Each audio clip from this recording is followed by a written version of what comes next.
la marine a alloué près de 3 millions de réais pour rénover la base navale où Lula et son épouse, Janja da Silva, passeront le réveillon du Nouvel An. Le bien se trouve sur la côte de Bahia, selon des informations officielles. Les travaux pour plaire à Rosângela comprennent des améliorations structurelles, des aménagements intérieurs, des interventions axées sur la sécurité, le confort et la fonctionnalité de l'espace. Pour répondre aux demandes de la présidence de la République, ça te va, Marcelo Rocha Montero? «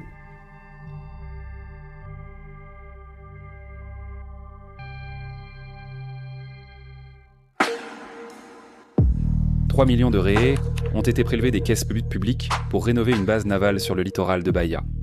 Uniquement pour accueillir le président brésilien et la première dame pendant les fêtes de fin d'année.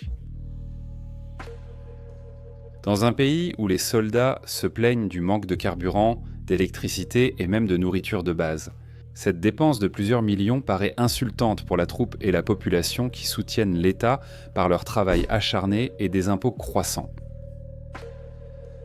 L'information, validée par des données officielles et relayée sur plusieurs portails, a été publiée par Société Militaire et a vite suscité des critiques. Le contraste entre le manque de ressources des forces armées et le luxe réservé au chef de l'exécutif révèle une réalité dérangeante. Alors que la population subit la pénurie des services humains publics et que les soldats affrontent de bas salaires et des ordres arbitraires, le président du Brésil bénéficie de privilèges financés par les citoyens. Dans cette vidéo, nous allons analyser la dépense de 3 millions de réais engagés par la marine brésilienne et la situation actuelle des forces armées brésiliennes. Bienvenue sur Vie à la caserne.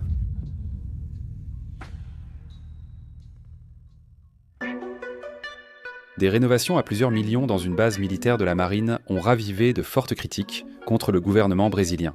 La dépense de 3 millions de réais a servi à préparer le lieu pour accueillir le président et la première dame pendant les fêtes de fin d'année. Et cela en pleine crise financière affectant directement les forces armées. La décision met en évidence un contraste douloureux entre la pénurie à laquelle la troupe est confrontée et le luxe offert au chef de l'exécutif. La restriction de 1,6 milliard de réais du budget du ministère de la Défense a mis les forces armées en état d'alerte. Dans les prochains mois, selon ce que nous avons appris auprès de sources de l'armée de terre, de la marine et de l'armée de l'air brésilienne, il pourrait manquer, mes amis, même de l'argent pour le carburant des avions et des blindés, de l'argent pour l'achat de munitions. Et cela pourrait entraîner une interruption des entraînements militaires et retarder des projets de défense considérés comme stratégiques.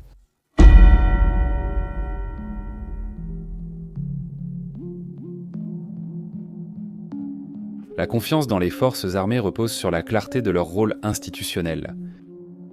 Lorsque les casernes sont utilisées comme instruments politiques, la crédibilité des institutions est remise en question. L'armée de terre, la marine et l'aéronautique doivent réaffirmer leur mission de défense nationale sans se mêler à des intérêts partisans. L'absence de rapports détaillés sur les travaux accroît la méfiance de la société. Aucune information n'a été divulguée concernant les délais, les entreprises engagées ou les éléments réalisés. Cela renforce l'idée que la rénovation a servi les intérêts personnels du président. La transparence est une obligation pour toute dépense publique et, lorsqu'elle n'existe pas, la population se sent trompée et trahie dans sa confiance.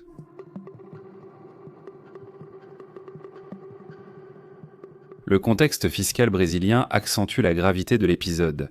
Le pays peine à équilibrer ses comptes et toute dépense de plusieurs millions provoque l'indignation populaire. Les interventions destinées exclusivement aux loisirs des autorités sont perçues comme bidor, comme des privilèges injustifiables, surtout lorsqu'on les compare aux carences dans des domaines essentiels comme la santé, l'éducation et la sécurité. Le retraité qui a cotisé à l'Institut national de sécurité sociale pendant 36 ans a dû rentrer chez lui sans diagnostic. C'est un bon hôpital, mais sans médecin, tu comprends. Beaucoup de gens viennent chercher tout ça et n'y arrivent pas. Les comparaisons avec les gestions précédentes ont intensifié les débats dans les forums militaires. Les présidents ont toujours utilisé des structures militaires pour se reposer, mais de grands travaux ont rarement été nécessaires. La rénovation actuelle semble avoir dépassé les normes et symbolise désormais le gaspillage et la mauvaise gestion des ressources publiques. Les experts en administration publique insistent sur la priorité de l'intérêt collectif pour les travaux sur les biens de l'Union. L'armée brésilienne fait face à une situation critique, allant jusqu'à admettre publiquement la possibilité d'un manque de carburant pour ses opérations.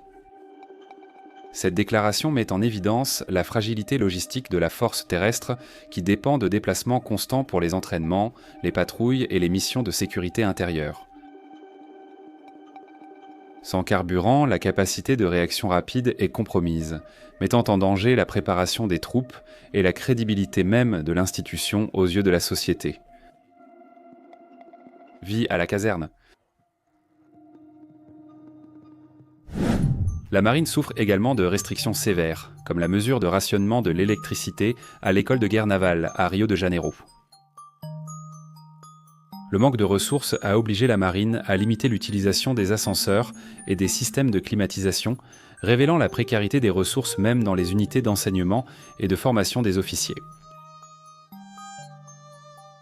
Cette situation démontre comment la pénurie affecte non seulement l'opérationnalité, mais aussi le quotidien des militaires, dans les environnements académiques où l'on s'attend à une infrastructure adéquate pour préparer les futurs dirigeants navals.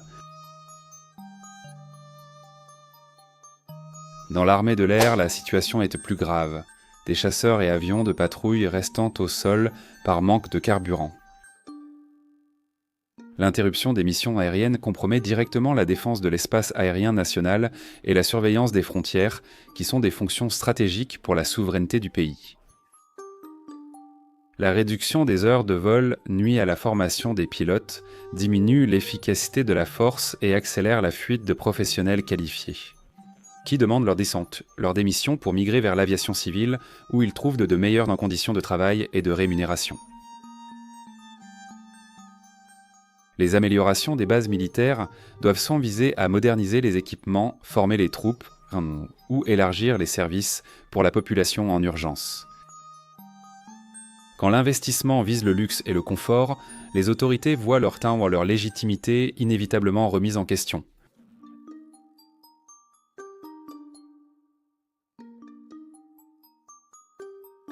Le président dispose déjà d'une carte de crédit professionnel illimitée et reçoit un salaire au plafond constitutionnel. Il bénéficie d'un dispositif de sécurité exclusif, d'un avion présidentiel et de nombreux autres privilèges qui garantissent bon confort et mobilité en toute situation. Avec toutes ces ressources, rien ne justifie qu'un projet de 3 millions de réés serve seulement à financer quelques jours de loisirs dans une base navale, quand de telles dépenses pourraient et devraient en être prises en charge personnellement sans alourdir davantage les caisses publiques.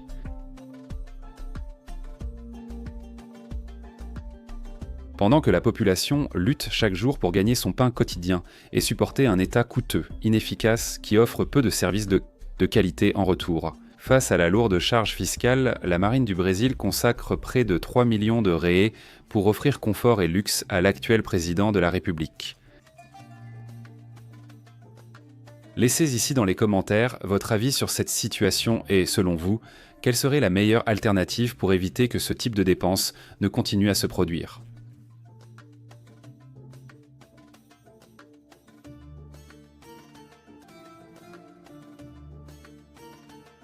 Ici, sur Vie à la caserne, vous restez informé de tout ce qui se passe dans le monde militaire. Laissez votre like, abonnez-vous et regardez l'une des vidéos qui s'affiche enfin sur votre écran. En avant, à la prochaine.